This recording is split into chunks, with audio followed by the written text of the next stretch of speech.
দর্শক, আমরা আছি এখন শ্রীমঙ্গল বিদ্যালয়ের কার্যালয়ে।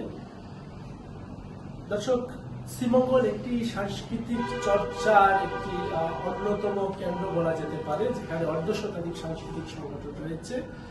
এই সংগঠনের মধ্যে একটি হচ্ছে শ্রীমঙ্গল বিদ্যালয়।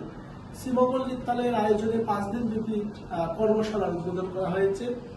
এই 5 দিন ব্যাপী কর্মশালার উদ্বোধন করেন শ্রীমঙ্গল সম্মিলিত সাংস্কৃতিক পরিষদের সভাপতি বশিরুর রহমান রিপন। আমরা আজকে উপভোগ করছি 5 দিন ব্যাপী কর্মশালার যে প্রশিক্ষণ, সেই প্রশিক্ষণের কিছু অংশ। আমাদের সাথে আছেন এই কর্মশালার প্রধান প্রশিক্ষক আবু নাইম। আমরা একটু কথা বলছি জনাব আবু নাইমের সাথে। শ্রীমঙ্গল বিদ্যালয়ের আয়োজনে 5 দিনব্যাপী নৃত্য উৎসবের আমাদের কার্যক্রম চলছে। আজকে আমাদের 3য় দিন।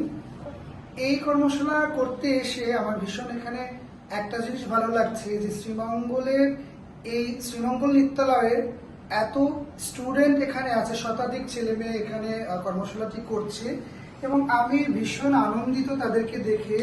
তারা প্রচন্ড কর্মঠ, তারা নিজেরা, আমি যে মুভমেন্টই তাদের প্রতি করাচ্ছি না কেন, তাদেরকে ইম্প্রোভাইজ করার চেষ্টা করছি, তারা সেটাকেই সুন্দর করে করছে।